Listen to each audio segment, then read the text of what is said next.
अध्याय 11 कक्षा 10 का पढ़ेंगे। अध्याय का नाम है मानव नेत्र तथा रंग बिरंगा संसार। मानव नेत्र ये एक अत्यंत मूल्यवान एवं सुग्राही ज्ञानेंद्रिय हैं। यह हमें इस अद्भुत संसार तथा चारों ओर के रंगों को देखने योग्य बनाता है। यह नेत्र गोलक में स्थित होते हैं। नेत्र गोलक का व्यास लगभग 2.3 सेंटीमीटर होता है। मानव नेत्र के विभिन्न भाग एवं उनके कार्य। श्वेत मंडल या कॉर्निया, यह नेत्र के अगर भाग पर एक पारदर्शी झिल्ली है। नेत्र में प्रवेश करने वाली प्रकाश किरणों का अधिकांश अपवर्तन कॉर्निया के बाहरी पृष्ठ पर होता है। मानव नेत्र में प्रवेश करने वाले अधिकांश प्रकाश का अपवर्तन कहाँ होता है? कॉर्निया के बाहरी पृष्ठ पर होता है। लेंस, यह एक उत्तल लेंस है जो प्रकाश को रेटिना पर अभिसरित करता है। यह एक रेशेदार पदार्थ का बना होता है। लेंस केवल विभिन्न दूरियों पर रखी वस्तुओं को रेटिना पर फोकसित करने के लिए आवश्यक फोकस दूरी में सूक्ष्म समायोजन करता है। परितारिका, कॉर्निया के पीछे एक गहरा पेशीय डायफ्राम होता है जो पुतली के आकार को नियंत्रित करता है। पुतली के आकार को नियंत्रित कौन करता है? परितारिका। पुतली आँख में प्रवेश करने वाले प्रकाश की मात्रा को नियंत्रित करती है। पुतली आँख में प्रवेश करने वाले प्रकाश को नियंत्रित करती है। रेटिना, यह एक कोमल सूक्ष्म झिल्ली है जिसमें प्रकाश सुग्राही कोशिकाएं अधिक संख्या में पाई जाती हैं। प्रदीप्त होने वाले प्रकाश सुग्राही कोशिकाएं सक्रिय हो जाती हैं तथा विद्युत सिग्नल पैदा करता है। ये सिग्नल दृक तंत्रिकाओं द्वारा मस्तिष्क तक पहुंचा दिए जाते हैं। मस्तिष्क इन सिग्नलों की व्याख्या करता है और हमें वस्तु दिखाई देती है। मानव नेत्र की संरचना। मानव नेत्र में दृष्टिपटल, दृक तंत्रिका, पक्षमापिकाएं, परितारिका, पुतली, श्वेत मंडल या कॉर्निया, नेत्रोद, क्रिस्टल लेंस, ये सारे भाग होते हैं। दृक बिंदु, वह दूरतम बिंदु जिस पर कोई नेत्र वस्तुओं को सुस्पष्ट देख सकता है, नेत्र का दूर बिंदु कहलाता है। सामान्यतः नेत्र के लिए अनंत दूरी पर होता है। दूर बिंदु क्या होता है? वह न्यूनतम बिंदु जिस पर कोई नेत्र वस्तुओं को सुस्पष्ट साफ देख सकता है, दूर बिंदु कहलाता है। सामान्य नेत्र के लिए अनंत दूरी पर होता है। निकट बिंदु, वह न्यूनतम दूरी जिस पर रखी कोई वस्तु बिना तनाव के अत्यंत स्पष्ट देखी जा सकती है, उसे नेत्र का निकट बिंदु कहते हैं।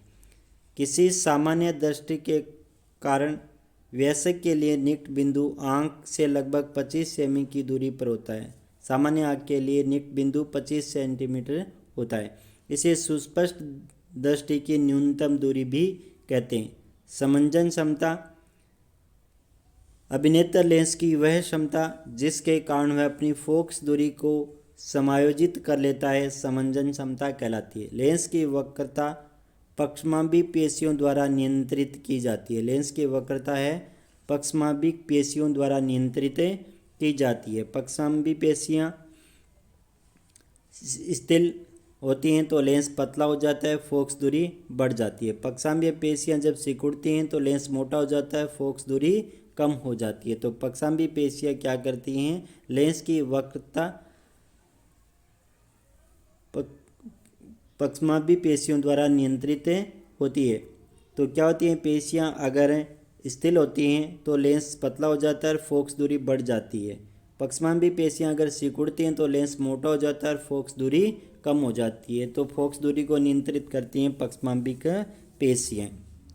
दृष्टि दोष या उनका संशोधन। मोतियाबिंद, अधिक उम्र के कुछ व्यक्तियों में नेत्र का क्रिस्टल लेंस दूधिया हो जाता है या धुंधला हो जाता है। इस स्थिति को मोतियाबिंद कहते हैं। इसके कारण नेत्र की दृष्टि में कमी या पूर्ण रूप से दृष्टि क्षय हो जाती है। मोतियाबिंद की शल्य चिकित्सा के बाद दृष्टि का वापस लौटना संभव होता है।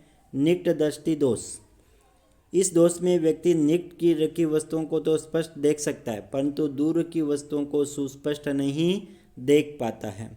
इस दोष युक्त व्यक्ति का दूर बिंदु अनंत पर न होकर नेत्र के पास आ जाता है। दोष उत्पन्न होने के कारण क्या कारण है कि निकट दृष्टि दोष उत्पन्न हो जाता है? तो पहला कारण है अभिनेत्र लेंस की वक्रता का अत्यधिक होना। दूसरा, नेत्र गोलक का लंबा हो जाना। निवारण, निकट दृष्टि दोष के निवारण के लिए इस दोष के किसी उपयुक्त क्षमता वाले अवतल लेंस के उपयोग द्वारा संशोधित किया जा सकता है। अवतल लेंस का उपयोग करके इसका संशोधन किया जा सकता है। दीर्घ दृष्टि दोष, दीर्घ दृष्टि दोष युक्त कोई व्यक्ति दूर की वस्तु को तो स्पष्ट देख सकता है परंतु निकट की वस्तुओं को स्पष्ट नहीं देख सकता है। ऐसे दोषयुक्त व्यक्ति का निकट बिंदु सामान्य बिंदु 25 सेंटीमीटर से दूर हो जाता है। दोष उत्पन्न होने के कारण अभिनेत्र लेंस की फोकस दूरी का अत्यधिक होना, नेत्र गोलक का छोटा हो जाना। निवारण, इस दोष को उपयुक्त क्षमता वाले उत्तल लेंस का इस्तेमाल करके संशोधित किया जा सकता है। जरा दूरदृष्टि दोष, आयु में वृद्धि होने के साथ साथ मानव नेत्र में समंजन क्षमता घट जाती है। अधिकांश व्यक्तियों का निकट बिंदु दूर हट जाता है। इस दोष को जरा दूरदृष्टि कहते हैं। कारण, पक्षांबी पेशियां धीरे धीरे दुर्बल होने तथा क्रिस्टलीय लेंस में के लचीलेपन में कमी आने के कारण होता है। जरायु दृष्टि दोष, इसका निवारण है उत्तल लेंस के प्रयोग से। कभी कभी व्यक्ति के नेत्र में दोनों प्रकार के दोष निकट दृष्टि तथा दूरदृष्टि होते हैं। ऐसे व्यक्ति के लिए प्राय द्विफोक्सी लेंसों की आवश्यकता होती है। ऊपरी भाग में अवतल लेंस तथा निचले भाग में उत्तल लेंस होता है। दोनों नेत्रों का सिर पर सामने की ओर स्थित होने का लाभ है। इसमें हमें त्रिविम चक्षु की 3 डायमेंशनल विजन का लाभ मिलता है। इससे हमारा दृष्टि क्षेत्र विस्तृत हो जाता है। इसे हम धुंधली चीज़ों को भी देख पाते हैं। धन्यवाद दोस्तों, चैनल को सब्सक्राइब करें तथा अपने दोस्तों के साथ शेयर जरूर करें।